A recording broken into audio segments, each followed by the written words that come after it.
Okay, good day, guys. Good day to you all. Welcome back to the Formula Sports channel.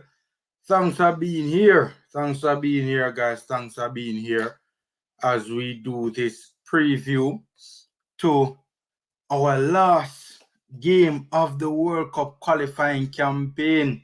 Yes, guys, Jamaica versus Honduras at home, right? And you know, it's the last game of the campaign, and it's also the last game that we have at home, right? So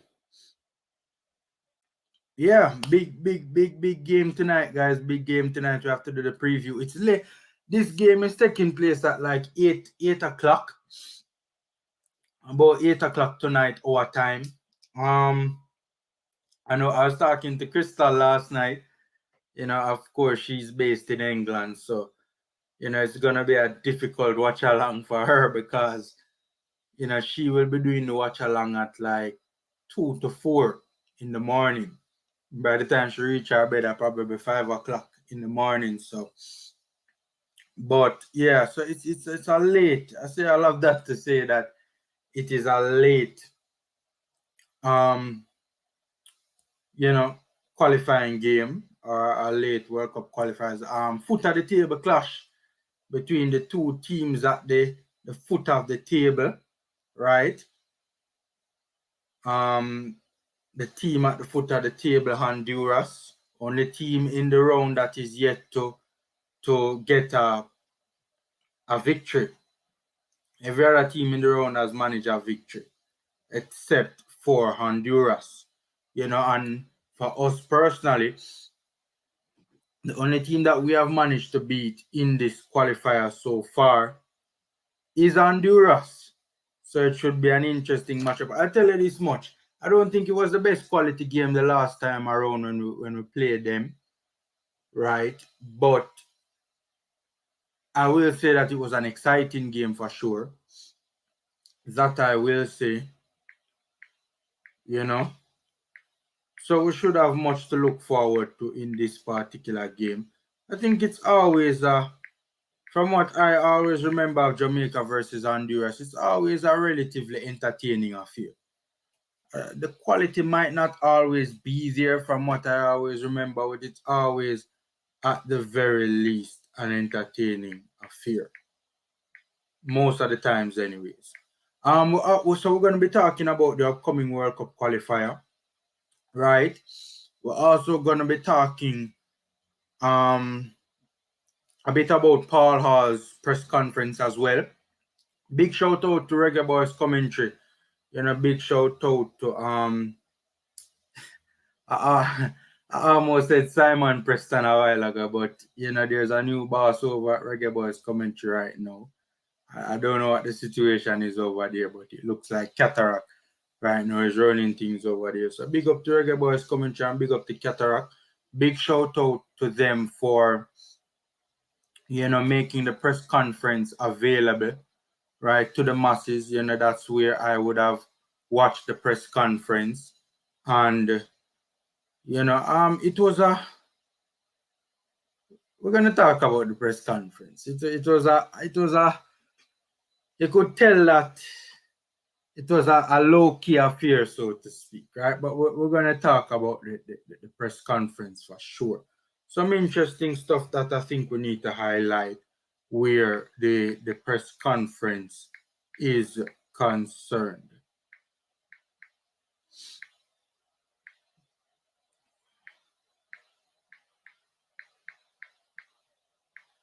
Coming, guys, just sorting out some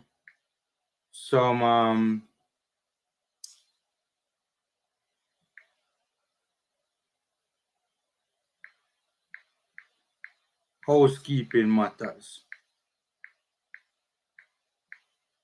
The thing about what I'm doing right now is I can't do it before the stream starts. I have to do it after the stream starts. All right. So that is complete now.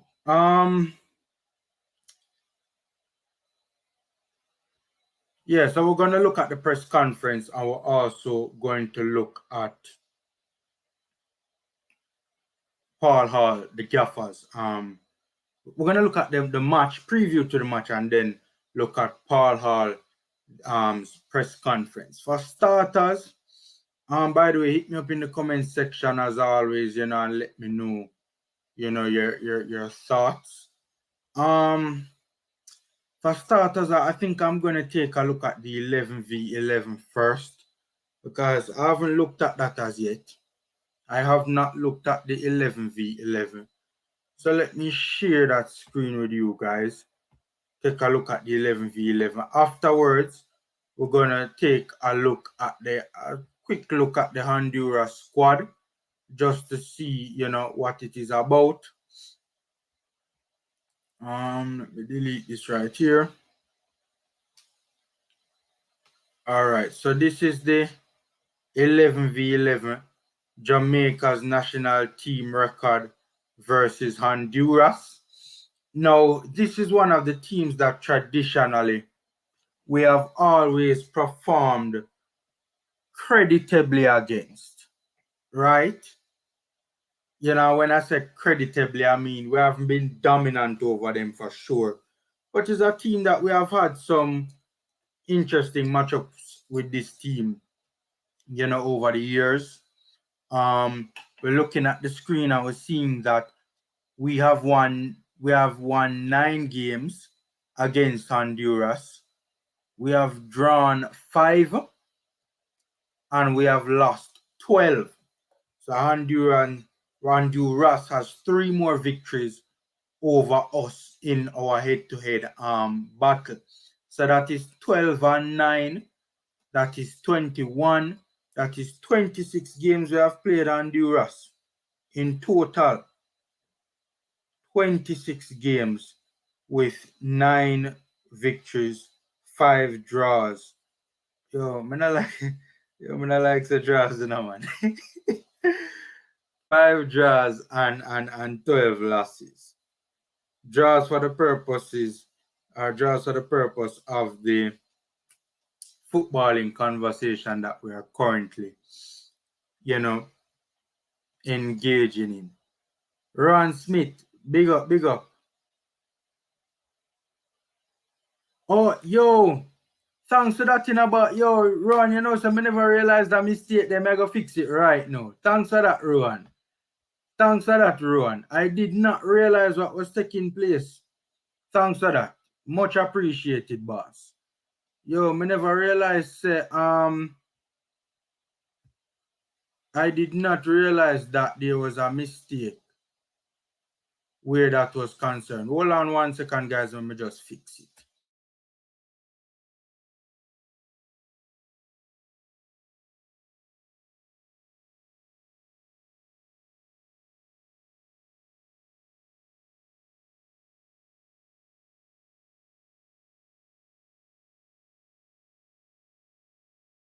Yeah, man. I'm sorry about that, man. It is Jamaica versus Honduras, right? Sometimes, when you have these, like, your brain just shut off and you didn't even realize what you do. I did not realize that I had it as Jamaica. But when you see the thumbnail, though, guys, when you see the thumbnail, you know it's a Jamaica versus Honduras. I am fixing it right now. That's what happens when you are a one-man army. Right, and doing everything yourself, doing all the research, setting up the stream. Because setting up the stream takes a little bit of work, All right, I think everything else is in order now. Yeah, so it should be, if you're currently on the stream, I don't think it's gonna change. But for new people who come onto the stream, after I made the change, they will see Jamaica versus Honduras instead of Jamaica versus Canada, right? The Canada game stuck in our head, man. We can't get it out of our head. Such an abysmal display from the Reggae Boyz. All right, so back to the match preview now. Big up, Ron, and thanks for that, man. Much appreciated, man. Much appreciated. Because I really and truly didn't pick up that. All right, so in 26 total games. We have beaten Honduras 9 times. We have drawn with Honduras 5 times, and we have lost to them 12 times, right? So what we're going to do now is take a look at our World Cup qualifying record, right, to see, how have we fared against El Salvador. So this is 1, 2, 3, 4, 5, 6, 7, 8, 9, 10, 11, 12, 13 times we have played Honduras in World Cup qualifying action, right? So 13 games. And let us take a look at how many victories we have had against them, right? So our first 2 encounters would have ended in losses to them. So we first played them in a World Cup qualifier in 1968. So we had to wait until 1996 before we registered our first World Cup qualifying victory against them. So that's 1 win, 2 wins,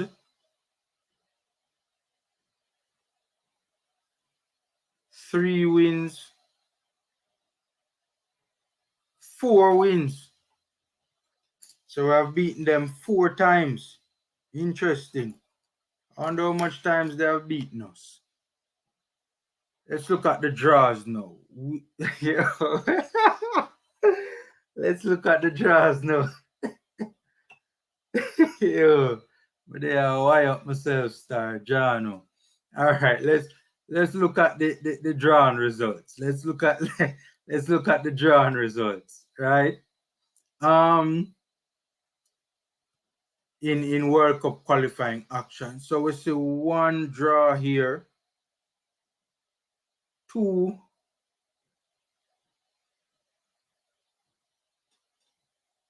3, okay, 3 draws,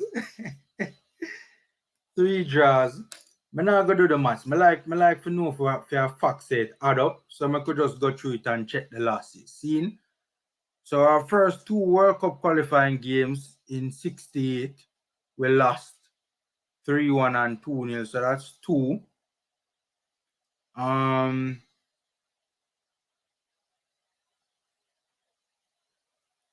3, 4, 5, 6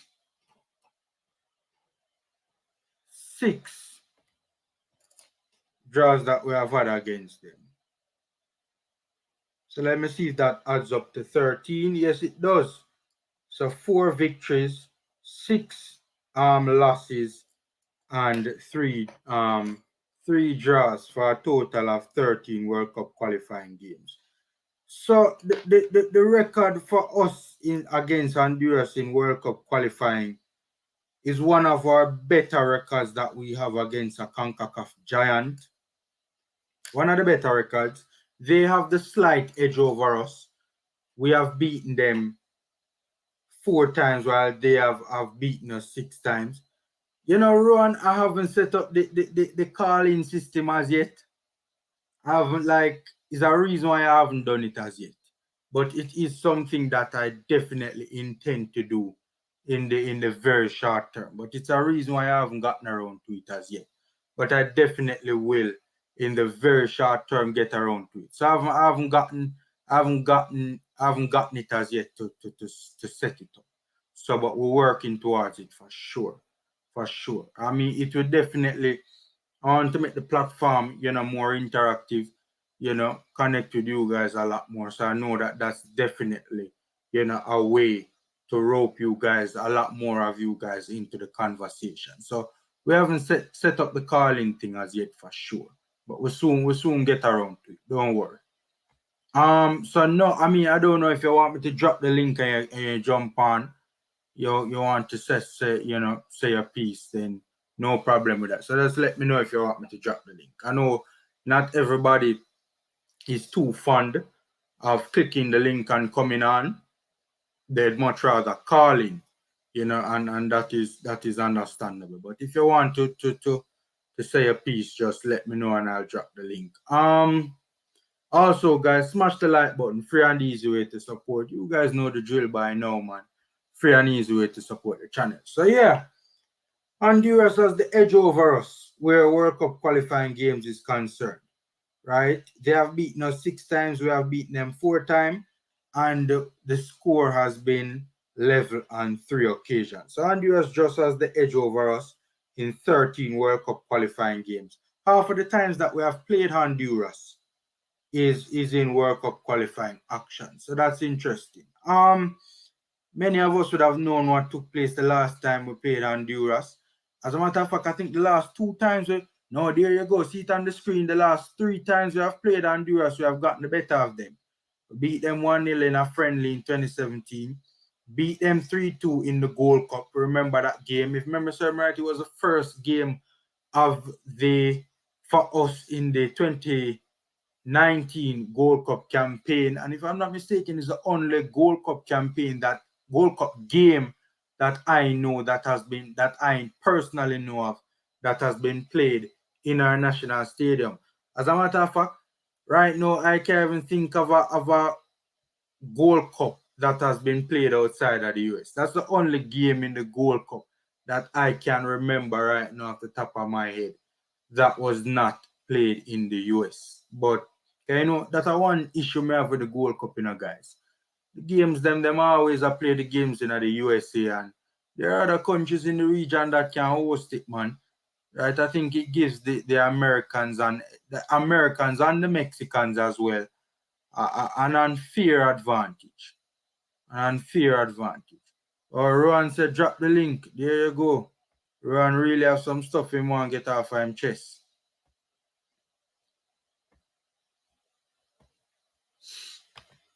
So we're dropping the link. We are dropping the link. So there you go, Rowan. The link is in the comment section. If you want to click on it, you can click on it and jump on. And jump onto the stream. Yeah, so that's the main thing regarding our record against Honduras overall. I think that basically covers it.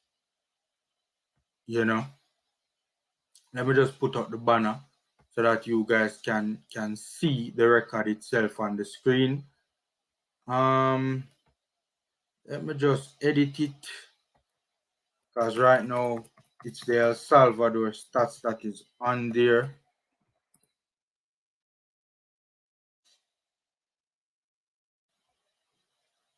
So, World Cup qualifying record, 13 games, 4 wins, 3 draws, and 6 L's. Overall record, 26 games, 9 wins,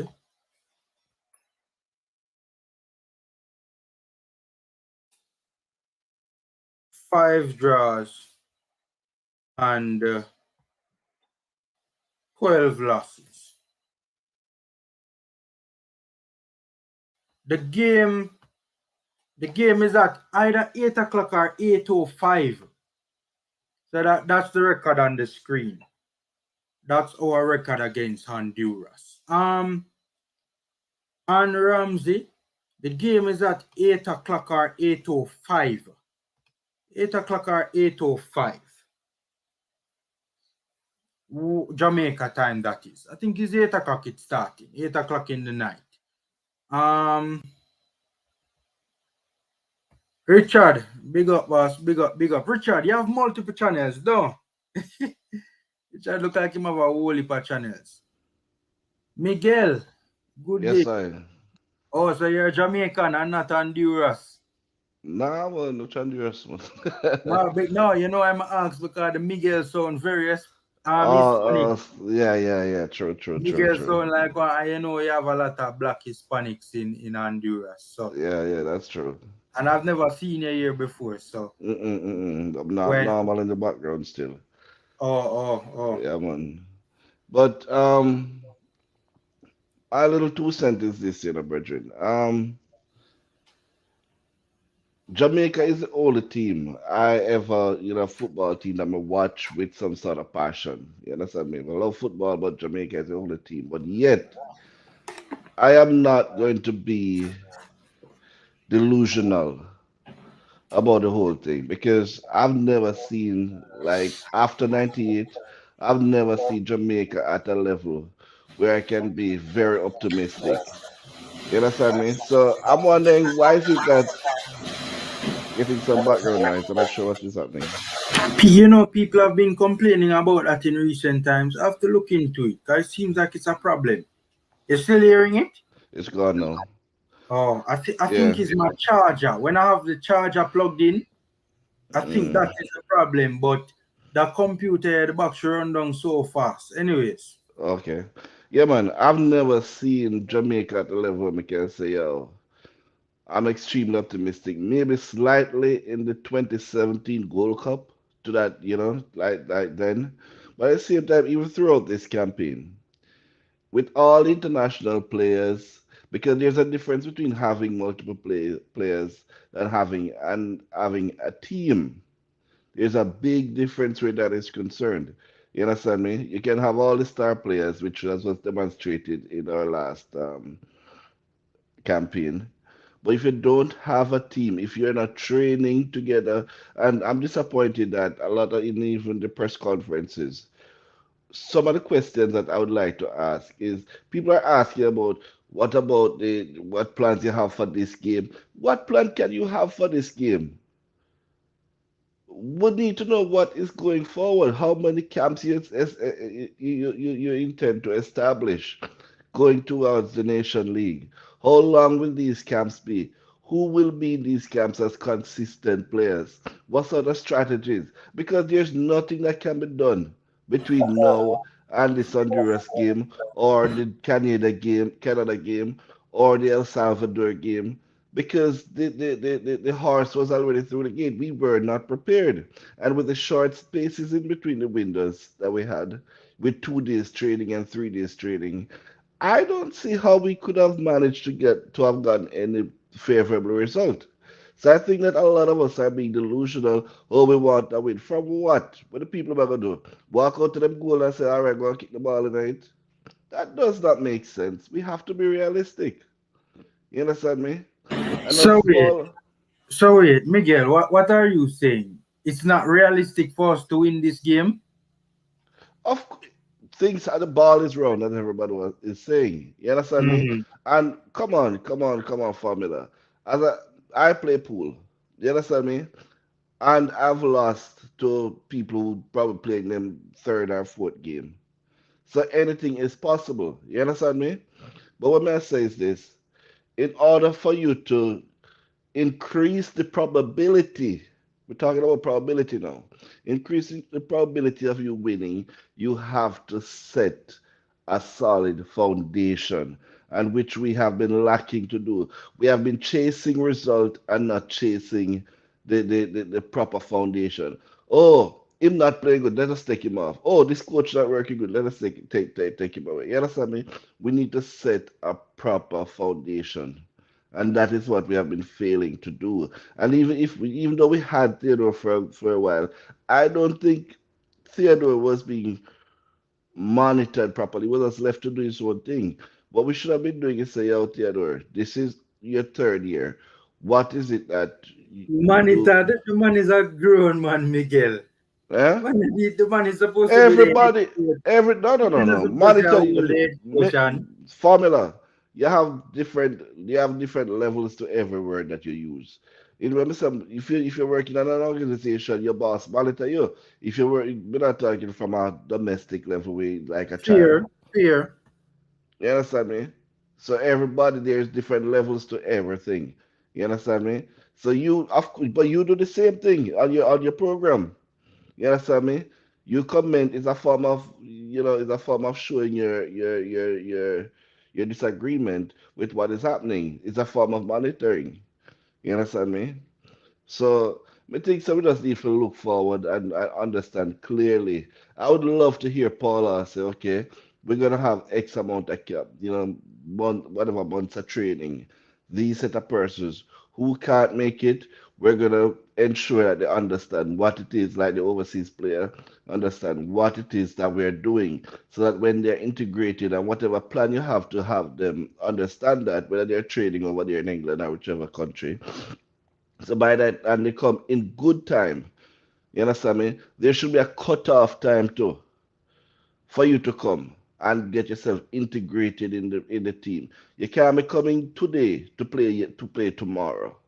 You understand me? There should be a minimum window for you to come in and get yourself integrated so that you can adapt to what it is that is being said. That is just my I'm not a football specialist or anything like that. But come on, you can use basic common sense to understand certain things. Yeah, I mean, I agree for sure. I mean, I think we can all, sit down and draw for reasons as to what has gone awry. Um, I mean, it's a common sense thing to do to evaluate the campaign and see where we fell short. The campaign was such a dismal one and such a underwhelming showing that really and truly it lends one to believe that you know there was a lot that was wrong behind the scenes. Um, So are you just a quick question. Are mm, you disappointed with the last campaign? with this current campaign that has Yeah, just about to yes. end, Yeah. am I disappointed? I am. I'm not. I shouldn't say I'm all that surprised, but I am disappointed. I Yeah, am but for you sure. can only be disappointed if you had an expectation. You understand me? Um. And what premise did you build your expectation on? You understand me? How did you Mhm. build? Is it the fact that Mikel Antonio was coming? Is the fact that all these overseas guys are coming mixed with our local talent that we have? Let me. What premise did you build your expectations on? Or you're hoping that the other teams were poorer than us? Because that's a I all right. My answer your question. Right. My thing was you're still hearing the feedback, by the way. normally good. Okay. My thing is that coming into the qualifiers, yes, I know that the administration, is poor, and if it's anybody can mess things up, it's them. And I also did not think that the coach was, you know, the most competent coach there is. But what I did think was that given the squad that we had on paper, that we had assembled, I was a little bit naive to think that Theodore Whitmore was good enough to get this team over the line. I didn't think he could make the team achieve its full potential, but I thought he was decent enough. Not saying he was. I never really hailed him as no big coach, but I thought he was good enough to get us over the line, and I did not anticipate Panama and not Honduras, Costa Rica, putting up the showing that they did in the qualifiers, to be honest with you. All right. So, and the Canada as well, too, I think exceeded. Even though I had them going to Qatar, Mm-hmm. I think that they exceeded people's expectations. I didn't think they would top the group. All right, let me show you something then. You said it's squad on paper, right? I can only use the game because I'm not a footballer. I'm a play football for fun, for Hmm. exercise purpose. But me take pool games serious. I play it at a particular level, right? Yeah. You probably play pool for fun. Every man supposed to at some point play pool. I don't know. You play pool, right? To be honest with you, I've never played it. Oh, fine. Now, but you know how it play. You have an idea how it play. Yeah, I have a good idea of it. Fine. I can say, listen, come. I can take somebody on my team and say, listen. I'm a decent player, not the best, but me can still listen. I could play a team game. So I take one person. So each time you take a shot, I take a shot. But the important thing is that if you take a shot and leave me in a position where I cannot make a shot, or when I cue ball hide behind the opponent ball or something, No, regardless of how good I am, I'm gonna look as if I can't play pool. So it boils down to the fact that even though Mikel Antonio and the Ravel Morrises shine in England and them look like, yo, them are the best things since sliced bread. It comes from the fact that they are playing with a team who is well coordinated, who knows that when they pass the ball, Mikel Antonio will be running to them right or to them left, so that he can do what he does best. But you take that player now and put him in a situation where he might run around like a headless chicken, and they don't understand each other's playing pattern. You understand me? Or when that person gets the ball, him lose it before him even have a chance to give it to Mikel Antonio. How is it that player on paper gonna be effective? How are you gonna get the desired result? So therefore, on that basis, we are being delusional.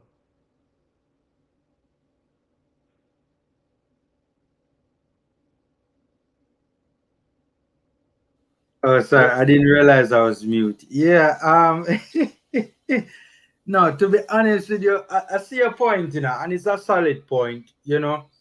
I think that obviously, and I was having a conversation, with a friend recently, and he was saying to me that when he really, if remember, I don't want to quote him verbatim, but I remember him saying that, as a matter of fact, the conversation, I think it was just yesterday or a couple of days ago, we were talking where he was saying that when he heard Tapa say that he was trying to win the Gold Cup, he knew that the World Cup qualifying campaign was not going to go well because he's saying to himself that you should be the main aim going into the qualifying campaign, given the poor, preparation that you had leading up to the Gold Cup. He's saying that the main aim of the Gold Cup should not have been to win it, but to actually properly prepare the team for the upcoming World Cup qualifiers. Now, if you win, by the way, then okay, fine, we'll take it. But to hear him say that the main aim going into the qualifiers was to win, he automatically knew that, the World Cup qualifying campaign was not going to, be successful. And, And and even I agreed with him. yeah, and even then, wanting to use the Gold Cup as a preparation for World Cup, that sounds like a plan B to me. Because if you're going to enter any major competition, you should be entering to win, which means that if you're going to use that Gold Cup not to try and prepare your team without focusing on winning. It sounds like you are late in the game. It sounds like you're behind. You're behind, and you're trying But to play Miguel, cat. we And you were. I agree precise with you, we precisely. were. So yeah, fine. So I'm talking about the overall preparation. It's a disappointment because I hear a lot of people say, "Well, I use the Gold Cup as preparation." Then that means that you are true. It's like you're rocking to Plan B now because any major competition you enter, you should be entering it to win it. So therefore, you should be preparing right after the last Gold Cup. And by this Gold Cup, your machine should be so well oiled that you are confident that you can either win or put up a very good showing. You understand me?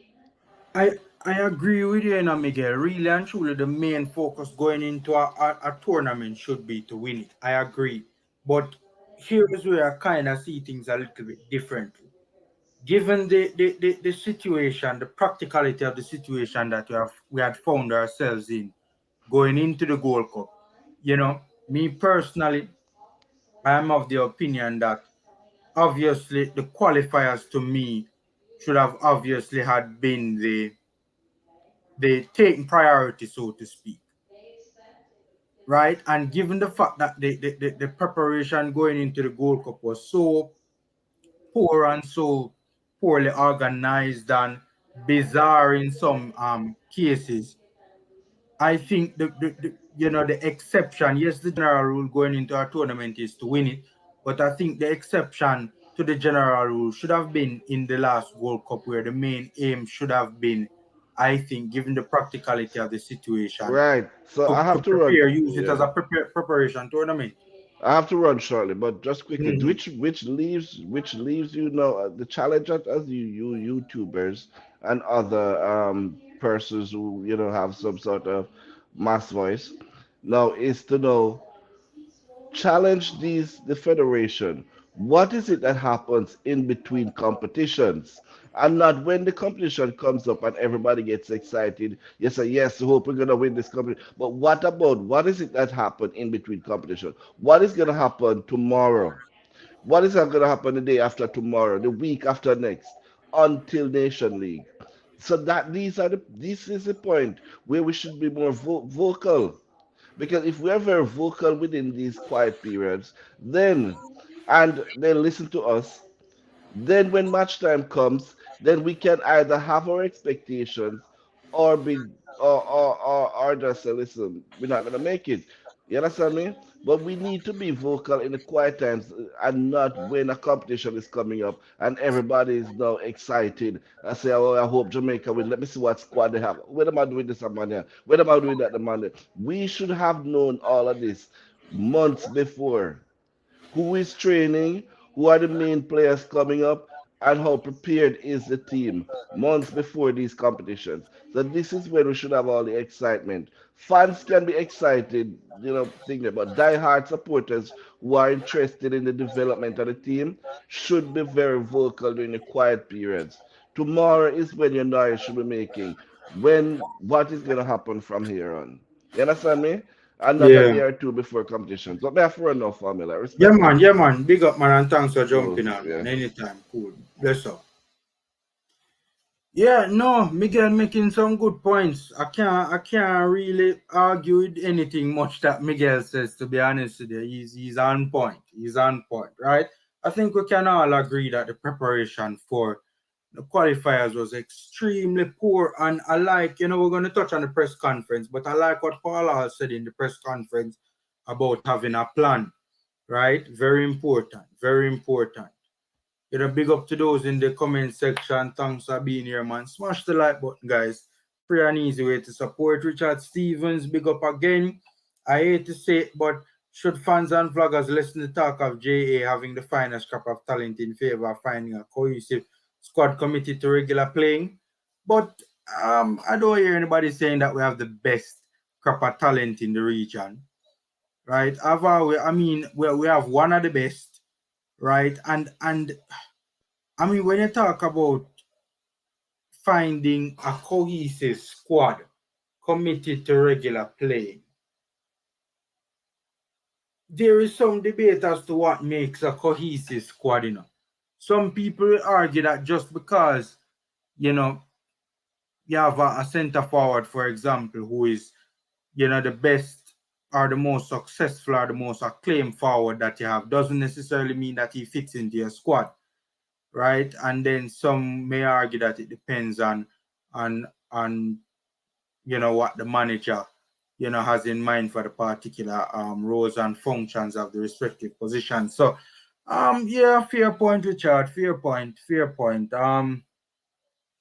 I think what really and truly, I think yes, cohesion would have had an issue, but I just think it was just poor preparation, man. And poor management as well, in terms of from a coaching standpoint, man. Right? Even a cohesive group would not have helped Theodore Tapper with more in this campaign. No matter how cohesive the group was, they would not have played any much better than what it would still be long balls, still be trying to play off those second balls, you know, still just a bag of arms out. Um I think many of us always. I'm gonna look at the Honduran squad now, but I think many of us always allude to that USA game in Austria with that massive influx of UK born Jamaicans and debutants and new players being brought into our squad. and saying that when the JFF needed these players, they brought them in and they got so many of them in, right? So it's clearly it's not a case that they couldn't have gotten these players into the program previously, right? It's just that they clearly did not have any intention of bringing these players in until it was too late, right? These players should clearly have been brought in, you know, long before they actually, were brought into the picture. Eagle Republic, big up, man. Thanks for being here. Thanks for being here. So we're gonna, I'm gonna show the Honduran squad on the screen right now. So stop sharing that screen, and I am going to share the screen with the Honduran squad, and we're gonna chop that up a little bit, and then I'll probably get into. I'll probably talk about the game a little bit in terms of what you expect to see, and then we will get into the press conference with Paul Hall because I have quite a little bit to say on that particular press conference. So this is the Honduras squad. Goalkeepers Luis Lopez, that is their starting goalkeeper. Edric Menjaivar, Robert Lopez. The back line, Daniel Maldonado, Marcelo Pereira, Wesley Decas, Franklin Flores, Alans Vargas, Marcelo Santos, and Carlos Argueta. There's one notable absentee from the backline.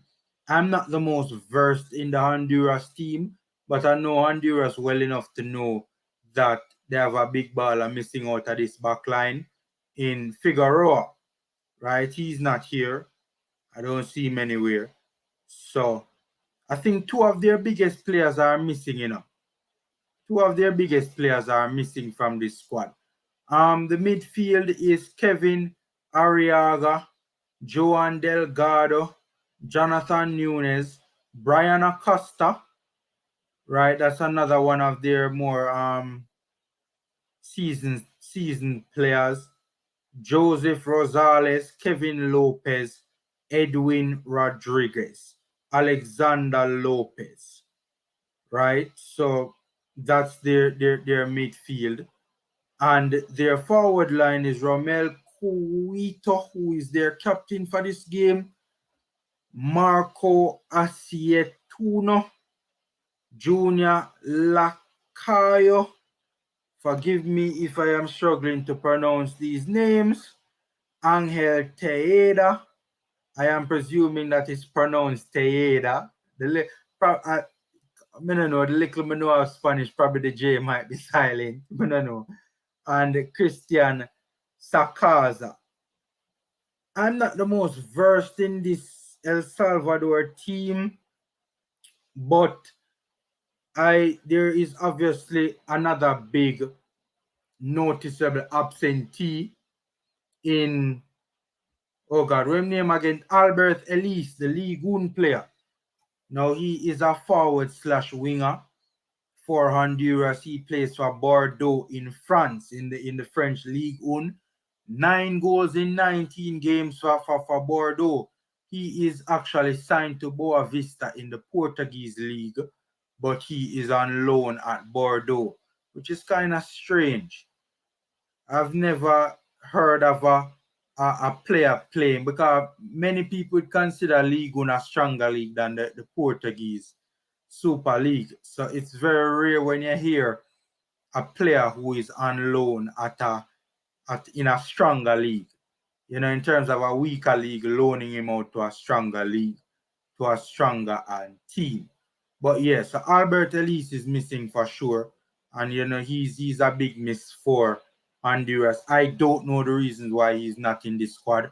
Who knows? Probably they had trouble like us getting their better players to, come in. It's the business end of the season in Europe now for most European leagues, and it's probably a challenge getting the better players. A lot of these players play in the Americas. A lot of these players, they play in the Americas, whether it is in Central America, whether it is in South America, or whether it is in the MLS. There are a couple of MLS players here as well. Rosales, Brian Acosta, Kevin Arriaga. There are a couple of MLS players here. So, yeah, so most of these players do play in the Americas. I'm not seeing any. I don't think it doesn't look like any players based in Europe are currently in this squad. So, this Honduras team, though, when you look at it, no, it's not an old squad. It's probably a little. It's a little strong to say that it's an old squad. A lot of the players here do have another World Cup cycle in them. But yeah, so those are the two big names that right off the top of my head, the little that I know of this Honduran squad that are missing. I think we are, I think we'd be a lot more comfortable the mere fact that Albert Ellis is missing. Honduras has had problems, not from the games that I've seen with Honduras, they haven't had problems creating, but they have had problems scoring, right? I don't know if they will be, taking Albert Ellis, because for the games that I have seen, Ellis has played as a winger, right? More as a creative kind of player. They try to get the ball out wide in wide areas and make things happen. Get Ellis in 1v1s and that sort of stuff. So I don't know if they will be as effective in the creating of chances and be as dangerous in attacking transition as they would normally be without Albert Ellis. The fact of the matter is he is one of the best players in Concacaf, right? I think he's one of the most underrated players in Concacaf. I don't think a lot of people really realize, how well this player is doing in Europe, right? Tour up the MLS, right? Especially if memory serves right in like his last 2 seasons, right? Well, I don't think he had much game time. I think if memory serves right, he had injuries or something like that. But when he did play, his goal returns was phenomenal. Went to Portugal and had a decent showing there, and is now, doing very well in Ligue 1. So dangerous player, and it's good to see that, he's one less. He's one less thing that we need to worry about for this particular game. Let me read some of the comments quick and fast. By the way, if you guys see any more, I don't know if you guys know the Honduran squad better than I do, but if you guys see any more Honduran players that are missing, please let me know. I think there's another one missing too, I think there's another European player, I think they have another European player that, if I'm not mistaken, plays in La Liga. I think they have a player in Europe that plays in La Liga, a forward, if I'm not mistaken, right? Don't quote me on that, but I think he plays at Cadiz, right? And I think he plays at Cadiz, right? Cadiz is still in La Liga, right? I think Cadiz is still in La Liga, if I'm not mistaken. Is Cadiz still in La Liga? Is Cadiz still a La Liga team? I know they were in La Liga last year, but I don't think they got relegated last year. They didn't. They stayed up last year. Yeah, they're still in La Liga, but they're way down in the table. They're 17th. They had a decent season last season in La Liga. As a matter of fact, one point in time they were flying in the table, right, and way up in the standing. But if I'm not mistaken, Honduras does have a forward that is at Cadiz as well, right? So I don't see him here either. But if you guys know more about the Honduran squad, let me know. But it appears from what I am seeing to be a relatively strong Honduran team in terms of, it does look as if a lot of their players are here, but they do have some noticeable absentees. The little that I know about the the Honduran squad. As I said, I'm not very versed in the I'm not I shouldn't say I know some of the names, but I'm not the most versed, in when it comes to a team like Honduras, in terms of knowing, their squad and really knowing their personnel. Um, like I posted on the Mannings One platform, I strongly believe that Paul Hall should be given the job, but I don't believe that he should be given a 2-year contract. I do believe that he should be given a 2-year contract with an option for an extension. Fair Eagle Republic. So if think yeah, fair, we can't argue with that. Because as much as I think that Paul Hall has promised, right, really and truly he's very much unproven at this level, Very much unproven. Eagle said, I don't believe that any national coach should be guaranteed a 4-year contract. Yeah, I mean, every coaching job is a performance-based job. Ricardo Hot Breaks, what a strange or unusual name. Jamaica football fans are hooked on the name of who is playing instead of focusing on discussing the fact that our style of play and technical ability is stuck in the 1970 kick and run football. Yeah, I think Paul Hall is definitely trying to change that for sure. I asked Mr. Primo Vision and No UFS what have been the best or 3 things we can take from this campaign. It may take a while. Yes, it may. That's a good question, Richard. Ooh. 3 things in terms of positives. I think that's what you're referring to. Positives. That's a good question.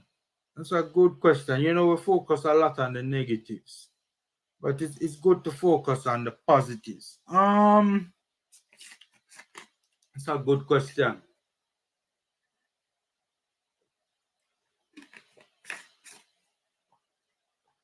3 positives. Paul Hall will tell you that he found Richard King, so that's a positive. 3 positives to take from this campaign. Yo, that's a tough question. Give me a while to answer that question, Richard. Give me a while. It's gonna take a little while to answer that question. By the way, my apologies if you hear rain in the background. It's raining where I am. I don't know if it's raining where you guys are. 3 positives. It's gonna take me a while to come up with that, Richard. I think we found a coach with good potential to be a great coach. Right? I think we found a decent coach with potential to be a great coach, especially a great coach for us, Jamaica. I think everybody is I think this campaign, more than any other campaign, has shown that there is something really structurally flawed with our Jamaican footballing structure and just how we go about building for World Cup qualifying campaigns. I think I think this campaign, one, the massive potential of the campaign to have been successful and just how disappointing and just how poor the campaign was really has shown a lot of people that we cannot just continue to be doing the same thing over and over again and expect different results. Obviously, that's madness. So I think that's another positive. There's kind of a realization in the footballing landscape that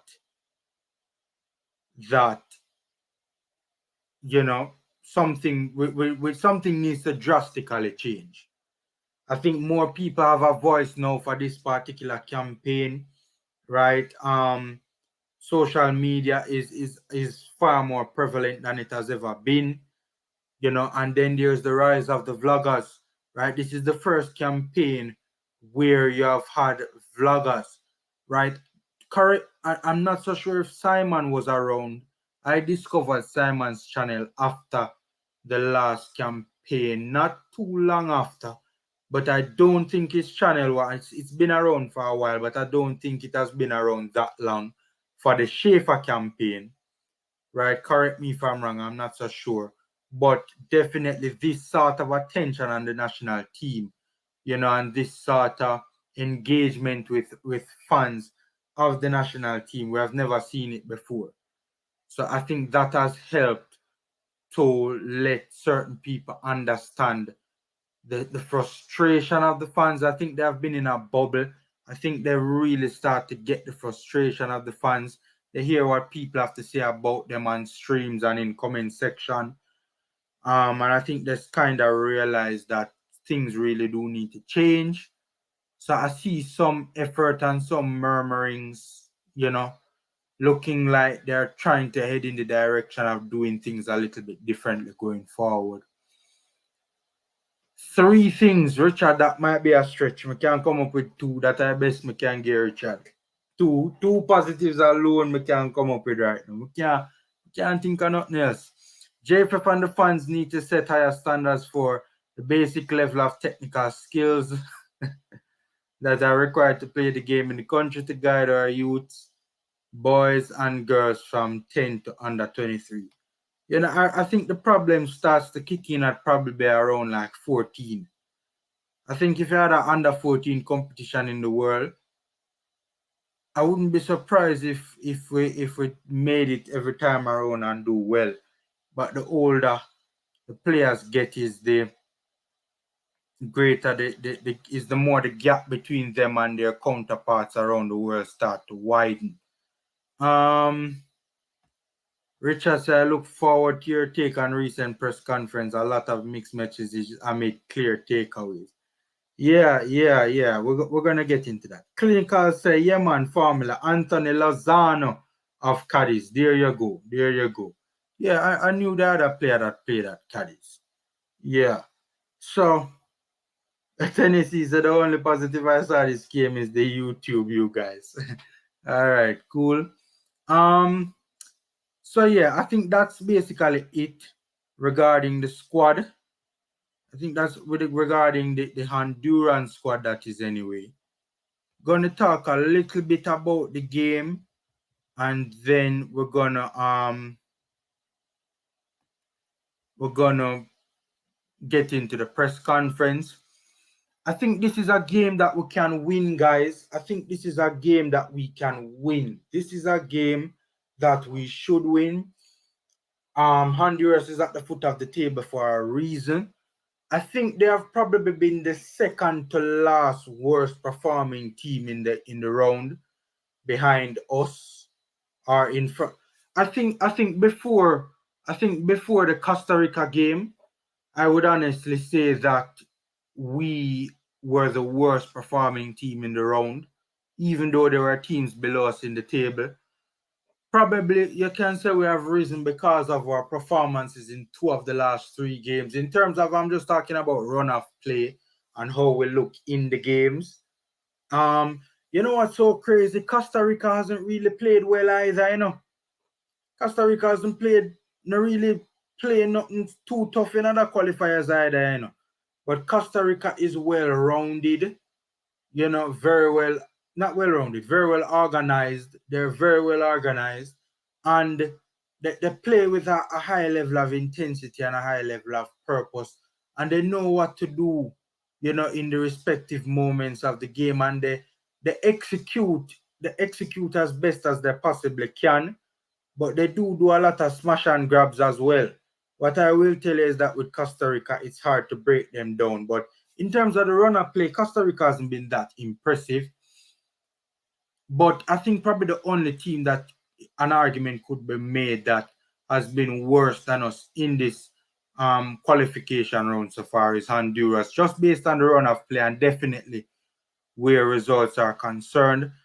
I've watched a bit of Honduras in this qualifiers. Truth be told, I've watched other teams more.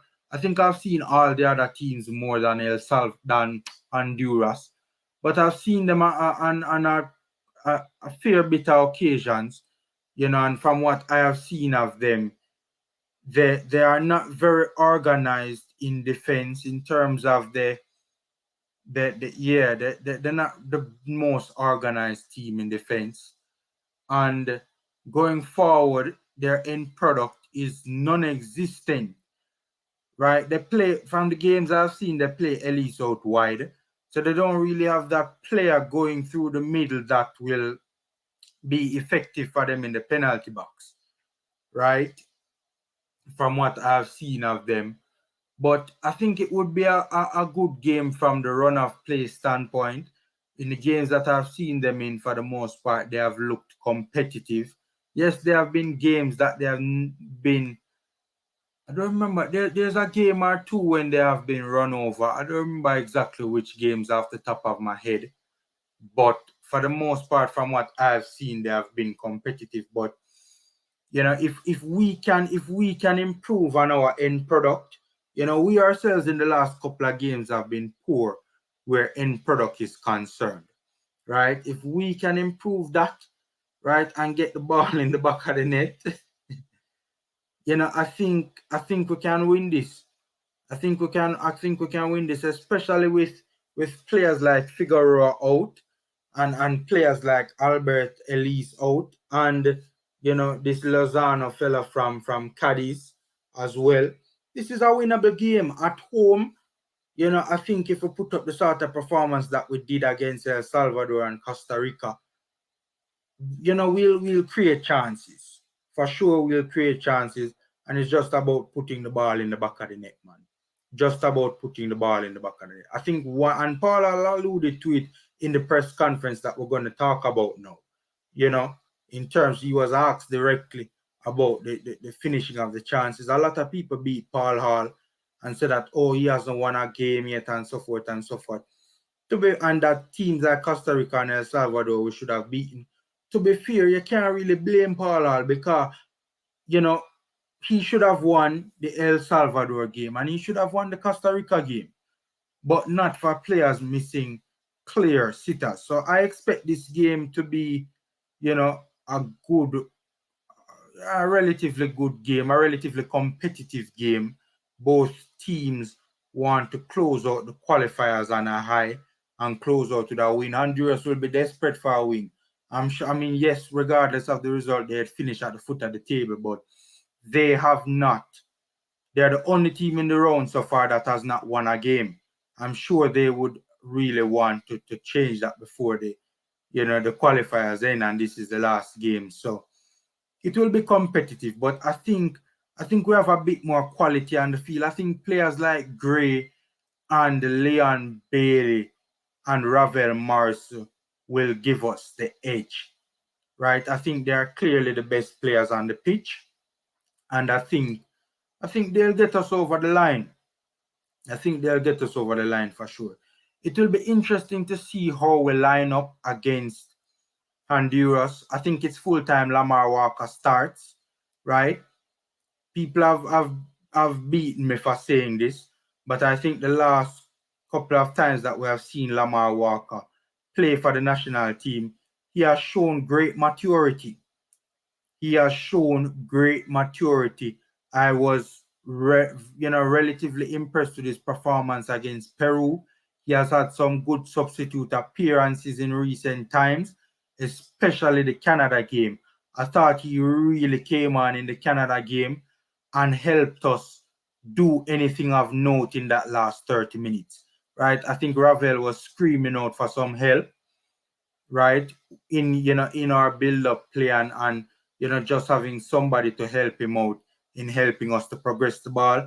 And I think Lamar Walker really came on and made an impact as best as he could in that dreadful Canada performance. So I think, me personally, I would start, obviously more than likely Paul Hall is going to go with a back three. More than likely it's going to be a 3-4-3. I would start King at right centre back, maps through the middle as the sweeper. Left centre back, would I start Damian Lowe? I mean, probably I would, because Damian Lowe looked a little bit uncomfortable on the left versus El Salvador. But he must be well, he must be better even in a position that he's uncomfortable in. He must be better than Topi, right? Um and I wouldn't want two out of our three centre backs to be very inexperienced. Left wing back is obviously Greg Lay. Right wing back, obviously Javian Brown. Some people would give Tyreek Zimenez a bust, so to speak. Bring Zimenez on again in the second half. I wasn't too impressed with his showing in Canada, albeit under tough conditions and circumstances. The double pivots is obviously again Ravel and Speedy. And the front three, for me personally, the left wing forward should be Lamar Walker. The player through the middle, obviously Andre Gray, and obviously out wide right should be Leon Bailey. I am itching to see what that would look like. I think a front three of Lamar Walker, Andre Gray, and Leon Bailey, and having a Ravel Morrison playing behind them, I think that can be really effective against Honduras. I really think that can be really effective against Honduras. As a seaman, I think Lamar Walker will provide another good additional outlet, on the left. And I think that he has shown tremendous maturity or improvement, even for Miami FC, as the season progressed in the USL. All right, so let me read through some more of the comments and then we will talk about that press conference. Ricardo Hot Breaks, Jamaica versus Honduras today should focus on keeping possession of the ball, focus on accurate passing and keeping the ball safe, and be patient in moving the ball up the field to create more chances. Okay. Would Boza and Bailey make a difference if we had them for Paul Hall's 6th game? You mean in the Canada game? For sure. If it's the Canada game you're referring to, then for sure. I am just wondering about what the commitment posse. So if the commitment police and the commitment posse are saying about Bailey's decision to forego the Canada game because he was taking up a precaution with his overall recovery, is he less committed? No, he is not, Eagle Republic. Anybody who says that is just dumb. You can't question Bailey's commitment. If Bailey was not committed, or I shouldn't say if he was not committed, because I don't blame any of the players for any of the top players for skipping this round, to be honest with you. But if Bailey really did not want to,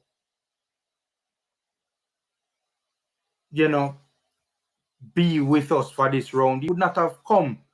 If you understand what I'm trying to say, like the mere fact that he came, that's on away. But the mere fact that he's here for this particular round, when many others have had legitimate excuses to pull out, the mere fact that he's here suggests that, he is very, very extremely serious about our cause. I don't blame him. I don't expect him to go up in the cold, right, in Canada in those freezing conditions.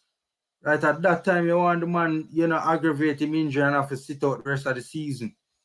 Richard Stevens said, do you envisage a day when Jamaica look like fashioning and finishing chances in games regularly like Canada or USA? Of course, that day will come. I mean, if Kima Roof was in our squad, we'd do better where that is concerned. He's a very clinical forward. Honduras team 2010 and 2014 and 1970s or 1980s, or 2010 and 2014 campaign for Honduras was deadly. Is deadly is a little bit too strong of a word, Ronaldinho. They were good though, they were good. Clinical Yaman from Anthony Lozano. Yes, that's the player. Honduras 8, Canada 1, 2014 qualifying. Honduras regrets. Yes, I think I remember that game. Honduras did. Those are the days when Canada was the beating stick of Concacaf, man. You see the joy upon the Canadian face? The Canadians' face is because for years they have been suffering, man. For years they have been suffering. Years.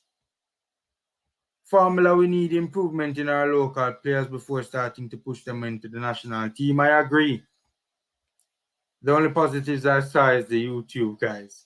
YouTube or social media on a whole has forced the JFF to be more accountable, but they still have a far way to go. Yes, that's true. That's true, Jerome. Um, Eagle Republic is interesting to see how many are focused on 4-0 in Canada. Many like Oral Tracy has conveniently forgotten that the Reggae Boys picked up a hot 9-0 against Costa Rica. Under Simoy, Stopper was there. That was years ago though. But you guys have to keep up the pressure formula. Yeah, man, and we intend to do so for sure. Tennessee said Oral Tracy bias. I don't even want to watch him thing. Yeah, Oral Tracy always gives some controversial takes from time to time. Right? I guess that's part of the reason why he is who he is. All right, so and he has the profile that he has. He is one of the top sports commentators in the island. You can't dispute that. All right. So we're going to talk a little bit about the press conference now, and then we're going to wrap it up, right?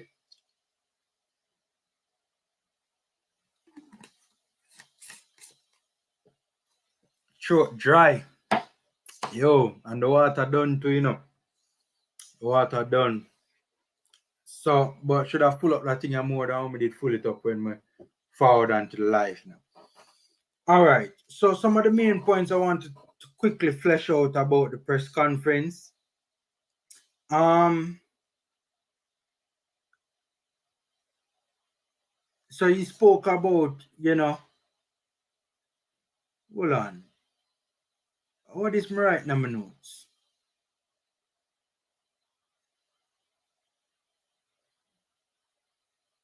Oh, he asked players to take chances. Yeah, so he spoke about the players taking their chances, right? And how important, that is for the players to take their chances. By the way, one of the things I want to point out about this press conference, before we really get into it, this was probably the most low-key press conference in a while. Like the press conference was just dead, man.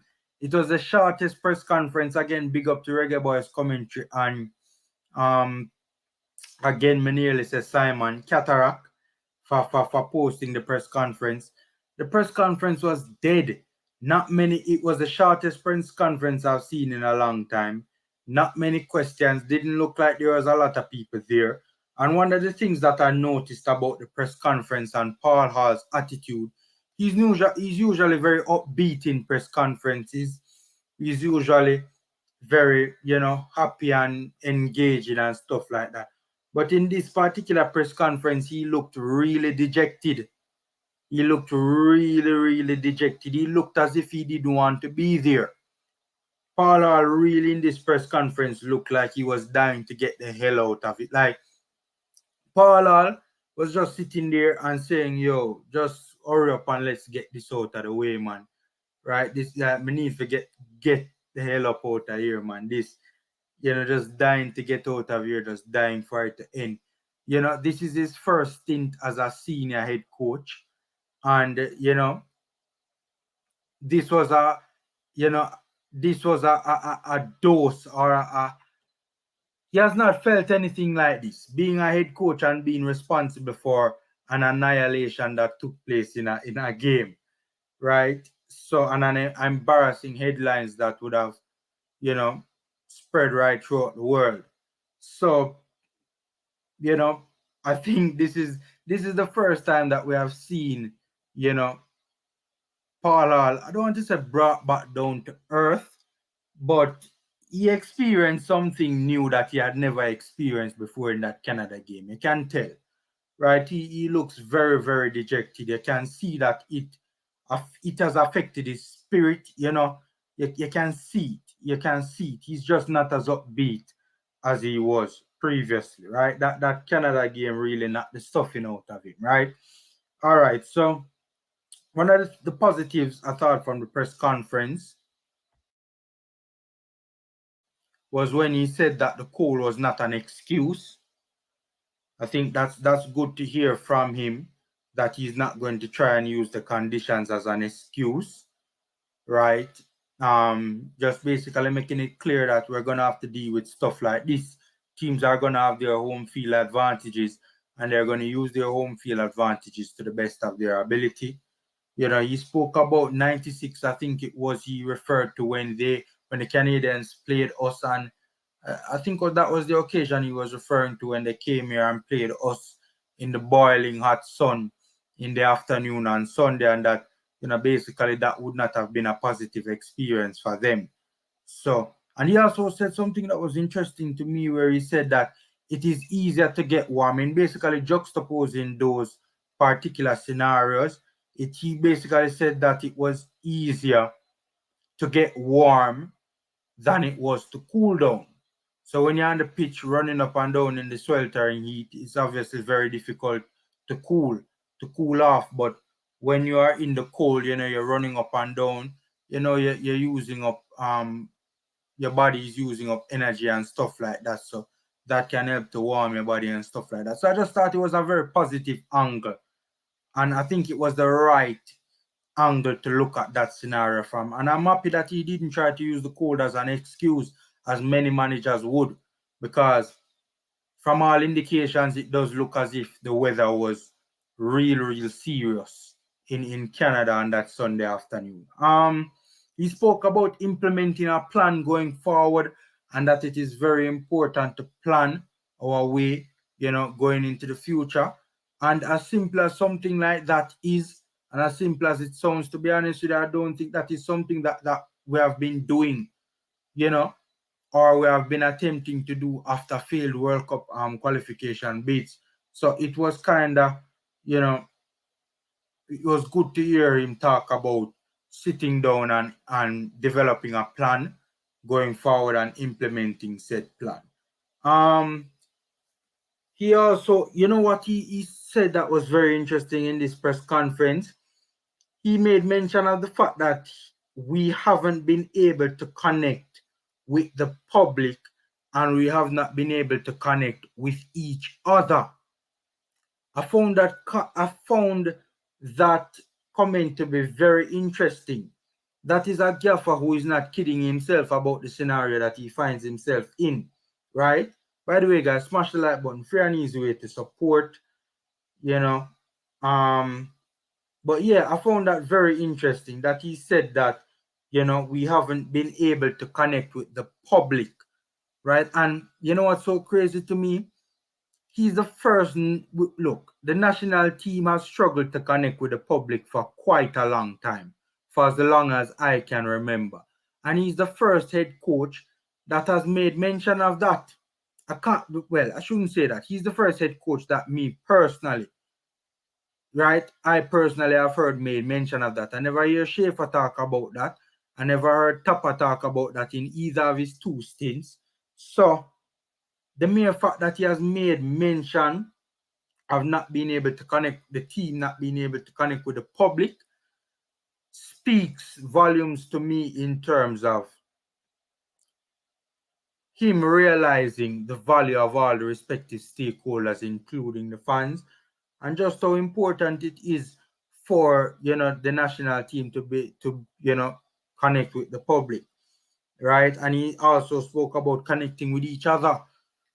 I mean, I think this is the first time that it has been acknowledged by the coach that clearly there seems to be an issue with connectivity in the camp, right? In terms of off the field connectivity. I mean, we kind of knew it that, this was so, I think that much was evident to a number of us. But to hear the gaffer actually say that, to hear the coach of the head team actually say that, it shows that there is a very serious problem in the camp, right? The mere fact that they have not been even to connect with each other, right? And he was basically saying that, he had taken the team to Andre Blake's restaurant in Maypen.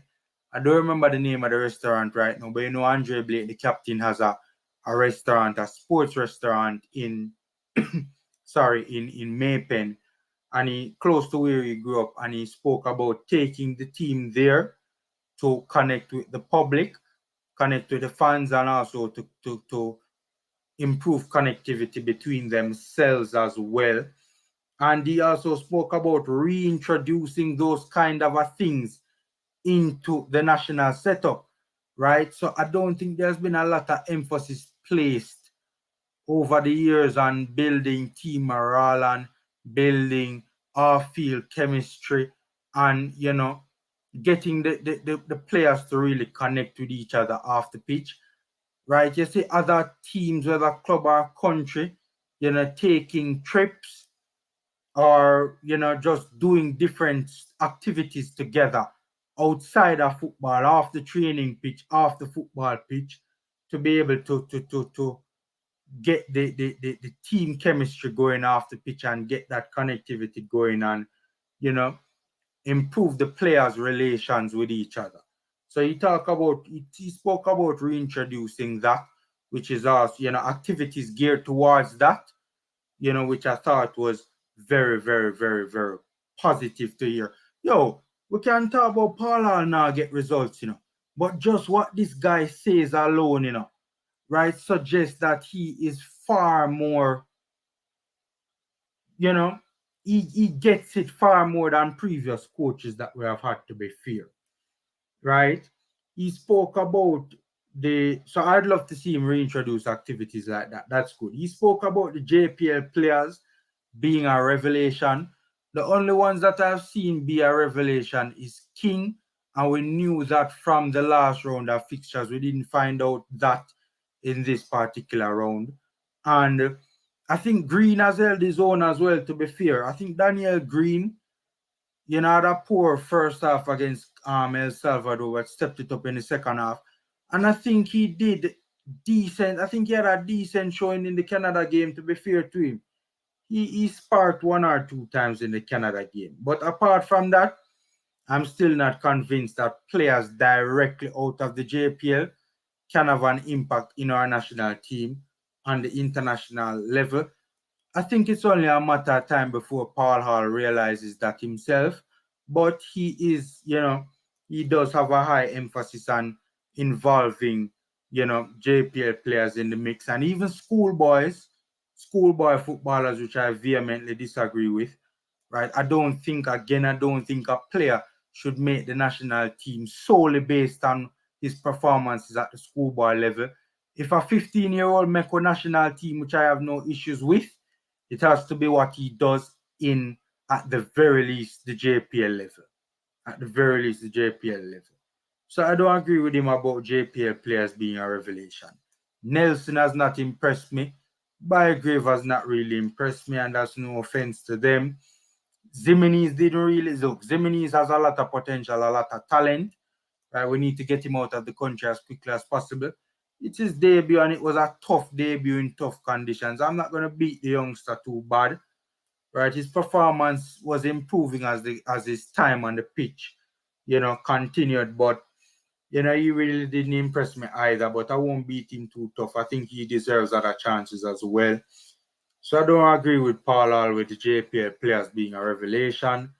And he also, the last point, he also alluded to the fact that we need to handle set pieces better.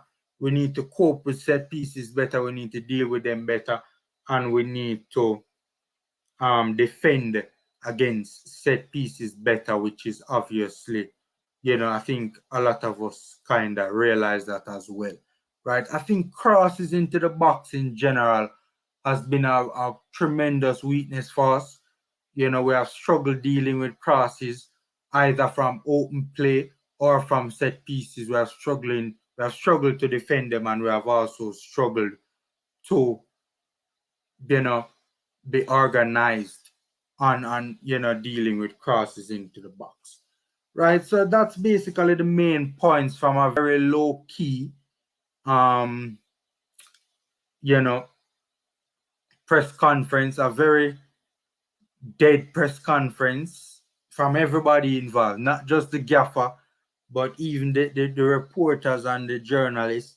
It was a very low key, just it almost felt as if the press conference was just a mere formality. It never really seemed like anybody wanted to be there, to be honest with you.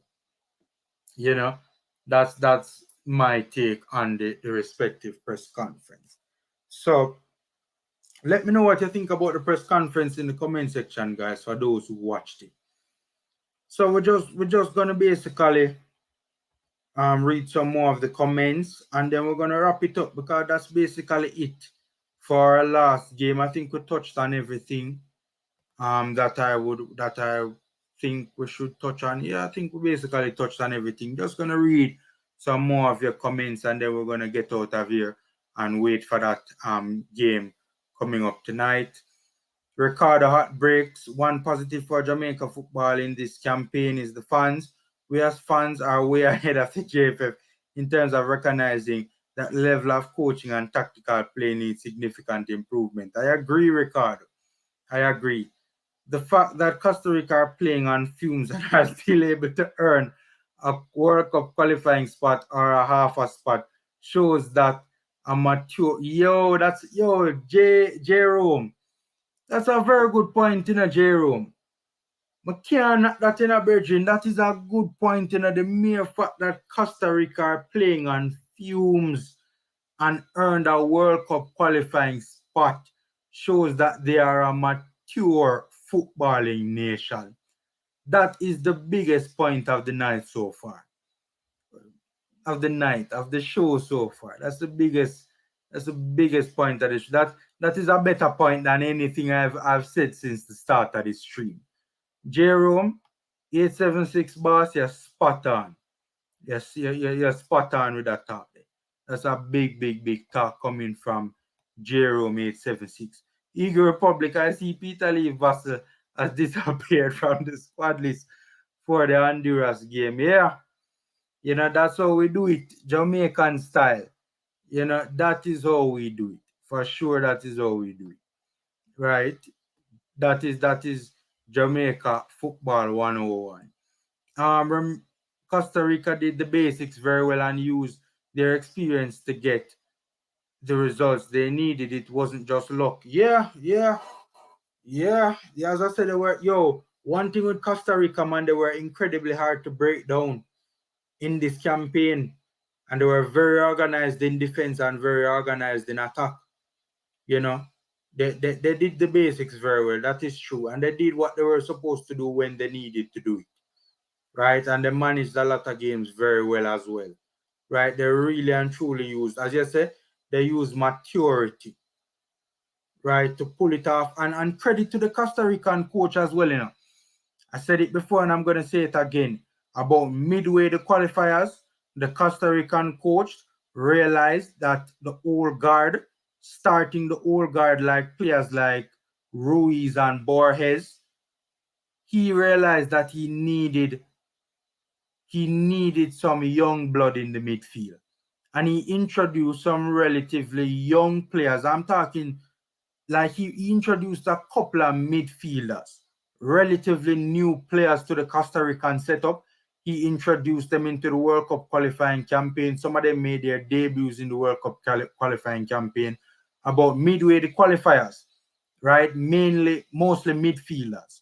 He brought in quite a couple of midfielders, about 3 or 4, if memory serves me right, and put them in the midfield because he realized that the midfield engine, right, needed a boost, so to speak, right? And because I remember watching Costa Rica versus Panama, this is about midway the qualifiers, and I'm saying to myself, this midfield looks a little different. This is not the midfield that played us in the Gold Cup or in our World Cup qualifying game in the first round, right? In terms of just not even I wasn't even like looking and not seeing a Borges or a Ruiz, but just in terms of the way they were playing, right? That's what I'm referring to. Not the fact that I didn't see Borges or Ruiz, but just the way they were playing, man. You could tell there was something a little bit different about the Costa Rican midfield. So, those young bloods that they injected in their midfield midway the qualifiers, they really injected life into their midfield, man. A proper engine they put in midfield. And most of those Costa Rican players play in Costa Rica in their local league. Most of those players that they draw on the youth, Like I think either two or three of them that they injected were teenagers, fresh out of them Costa Rican squad, fresh out of them Costa Rican league rather, right? Is low playing? I think he should, but with our national team, you never know Ricky Holmes. You never know. With our national team, you never know. But common sense tells me he will. Remember, Formula Ravel has played two 90-minute games. Oh, yeah, fair point. But who else am I going to play? Who else am I going to play alongside Speedy? Judges, you know. I don't want to say, yo, that's a fair point in Tennessee. It might give Ramon Howell a run out.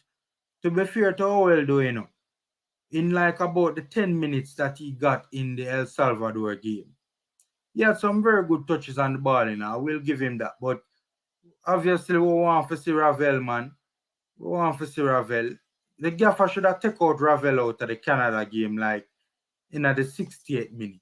You know, because we weren't going to win that game, all right? We're never there going to do nothing at that point. Just take out Ravel and fling everybody behind the ball, man. I agree with that Lamar Walker comment formula. He was the best sub against Canada, keeping the ball very well. And since Peru, he definitely has grown in confidence. Yeah. And even when you watch him for Miami in the USL, as the season progressed, you just saw him getting better and better. I would play low as a defensive midfielder. Yo, that's not a bad comment either, Ricky. That's not a bad idea. That's not a bad idea at all. Play him alongside Speed, you know. Low gets the start for me. Yeah, man, I agree. We need to get our bright young coaches such as Coley back into the local coaching to improve our technical development program. As the national coach, we still need an excellent feeder program for the senior teams. Agreed. Agreed. Um, IT push. I don't know what he's laughing about. Talk English and stop pulling back your words. We are all intelligent subscribers here. I missed that comment when it happened. If you're still on the stream IT push, what are you referring to? When I say talk English and stop pulling back your words, we are all intelligent subscribers here. What do you mean? What were you addressing? Were you referring to with that comment? I think I'm gonna stay on for about 3 more minutes reading some of the comments. I'm a little bit back in the comments, so think I'm gonna probably spend about 3 more minutes, bring it up to 1 hour and 35 minutes, and then when I will jump off and prepare for upcoming watch along later on. It took Canada 36 years to get back to the World Cup. I wonder how long it will take us to qualify again. Boy, if we don't change something quick and fast, it might take a while, man. Canada is here to stay. This is not a golden generation of Canadian players. This is as a result of a proper structure that has been implemented in Canada. They will continue. As a matter of fact, this is the tip of the iceberg. They will just continue to push out more world-class players like Alphonso Davis. So, Curacao is basically here, and they'll be here to stay. Suriname as well. Damrep is trying to build something. So we need to get our acts together for sure. Richard Hart breaks at Richard Stevens. Yes, we can create chances consistently if we improve our technical and tactical skill, even by 30%. Notice the stats improvement in the El Salvador and the Canadian games. Yup, that is true. Jamaica has one advantage in Concacaf. We are not afraid of any teams, including Mexico. If we improve our technical ability to help our ball position and passing accuracy, equal qualify. There you go. Record heartbreaks is a simple formula. When you say record heartbreaks, it's a simple formula. It's not too complicated, though. Respect the optimism, Ricardo. 30% is a big jump formula. I send it some downbeat, realistic. I sensed rather some downbeat, realistic and sobering vibes too. The JA challenge is massive. I think Paul Hall kind of realized in that Canada game that he had a bigger task than he expected or that he anticipated he would have had on his hands. And I think reality hit, man. I think that was the first. As in any career you have, you're gonna have ups and downs, and that was the first time Paul received a knockout punch in his. I'm struggling to find the words to describe it, but it's the first time he really received like a massive a thumping at the face, so to speak, in his head coaching career, and I think he felt it. I think he felt it, man. Him not look like him recover from Sunday evening. Trust me. Him look like in the press conference, him look like him there go through the motions, man. Big and serious. Low key because Paul Hall just want to get to the Nations League. 6 losses from 6 games will do that to any coach. Yeah, that's true. That's true. But me personally, me not go, me not go really, because 2 of those games at the very least he should have won. 2 of those games. He should have beaten Costa Rica, should have beaten El Salvador. It wasn't his fault that he didn't. Right? The coach can't get players to stop missing. Like, how can you blame a coach for missing like 3, 4, 5 sitters in one game? Right? Big up Neo, vlogger's resident attorney. Big up. Do you think the public will respond to Bailey's call for turnout to the game? I highly doubt that. I highly doubt that. I wouldn't be surprised if that stadium is empty. Right? The only reason why I am not there personally is because I'm not vaccinated. Right? But the reason why I am not gonna be there is because I'm not vaccinated. But really and truly, kick out sports bar and lounge. That's the name of Andre Blake's restaurant. But yeah, I don't think many people will be there. Just some media personnel sitting in the stands, you know, people working at the venue and stuff like that. I don't think many fans will be there. I mean, the El Salvador game, the stadium was, there were a couple of fans there, to be fair, in the El Salvador. There were a bit more fans in the stadium, in the grandstand, than I anticipated there would have been. So, yo, Eagle Republic. Yo, Eagle Republic said the name of Andre Blake's establishment is called Kick Out. How ironic coming from the Kick Out master. Yo, Eagle not easy at all, man. Eagle not easy at all. I commend Paul Hall for introducing team building events. Yes, that's the term I was looking for. Team building events into the national team. Yeah, man. Yeah, man. So, guys, that's basically it. Jerome, let me just read this last couple of comments. Real Talk Formula, their coach took action when it mattered most and turned their campaign around. Top and Hall for take notes. Yeah. He realized that the old guard, they could have an impact coming off the bench, but them starting was not going to get them to Qatar, man. And literally midway the qualifiers, he injected the Costa Rican coach injected some relatively new young players into their squad, man. Some of them, especially the midfield, really the midfield, right? Some of them were teenagers, man, teenagers. The JPL has to improve fast, and the local clubs start playing in Concacaf Champions League so that our players get exposure to that level. Yeah. Nia said, oh, it's sad, but the campaign and the JFF have done lots to turn people off. Yeah. I mean, again, Paula said it in the press conference, man. And I commend him for it, because it's the first time I've ever heard a national coach acknowledge this, right? That the team has not been able to connect with the fans, that the national program has not been able to connect with the fans, right? Even I don't know if the others previously realized it, but I personally did not hear them comment on it. So to hear Paul comment on it publicly, and seemingly wanting to change that, I think Paul Hall has massive potential to be a successful coach for our team. When him do things I not agree with, me beat him. But for the most part, I've been relatively impressed, man. I'm not saying he's a Pep Guardiola, but honestly, man, he has potential, man. I think he has serious. I think he's a decent coach right now, and I think he has serious potential in our national program. I think he does. I really think he does. The last comment, Lloyd O'Connor, RIP, the legendary Donald Tubby Diamond Shaw, an underserved ending to a life well traveled. Okay. You have to educate me on that a little bit though.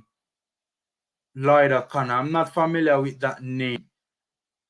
Um, Common sense tells me that it's probably a footballer that was, that would have been playing before, my time. So if you could just educate me a little bit more as to who that individual is, Lloyd, before we get off the stream, I'd very much appreciate it. If it is a former national player, something like that, we could pay our proper respects. But I don't know who he. Oh, he's a singer from the Mighty Diamonds. Okay, oh, lied, McClueless. I'm sorry. R.I.P. to him, though. I have heard of the Mighty Diamonds, right? So if I am this young and heard about a group that was around decades ago, then there must be legends. So, this Donald Tabby Diamond must be a legendary figure in our music then. So, you know, um, you know, our condolences to him and his family, man. And Lloyd kind of seems like I don't know if he knows him or he seems to be very much in tune with this particular story. So I don't know if you know him, but yeah, condolences to him and his family. He more if he's the lead singer of the Mighty Diamonds, then he must be a legend of our music. Um Guys, that's it. We're looking forward to the game later on. I think we can get a victory. I definitely think we can close out the campaign strongly and close it out with a victory. Hopefully we do. And we can leapfrog El Salvador more than likely, because more than likely they are gonna lose to Mexico in the Azteca. I think Mexico still needs us. I don't think let me before we get out of here. I don't think Mexico has quite sealed an automatic berth as yet. Has Mexico sealed an automatic berth? Um, yes, they kinda have. They kinda have sealed an automatic berth. It's gonna be very difficult for Costa Rica to leapfrog them. El Salvador would have to beat Mexico pretty badly, and Costa Rica would have to win big for Mexico to not get an automatic berth. But yeah, more than likely, El Salvador. We expect that El Salvador will lose, and if we can get a victory tonight, we can go 11 points and not be one of two teams, not be one of two teams to. If we draw or lose, we'll be one of two teams not to hit double digits in the point standings, and not to, if we lose. I mean, we want to leapfrog El Salvador to go into sixth. And we just want to round out the campaign in a respectable manner. So I think we'll get a victory tonight. Honestly, at the very least, I expect us to put up a good showing and have a good game against us, against Honduras. So guys, thanks for being here. Look out for my watch along later on as well. Think I'm gonna probably start that at around 7:40, 7:45, so you guys can look out for that. Yeah, so see you guys later on tonight. Again, thanks for being here. As always, the support is much appreciated. Big shout out to Miguel that was on the stream earlier on. And big shout out to all the commentators in the comment section as usual, and all the silent viewers as well. your support as always is much appreciated. So see you guys a little bit later on for the watch along. JPL is in a mess. Waterhouse on it at Sabina this week. A goal was scored through a hole in the side of the net. It was disallowed, but the game was continued without the net being repaired. All right, guys. That's enough bashing of the JPL in one street. So take care, guys.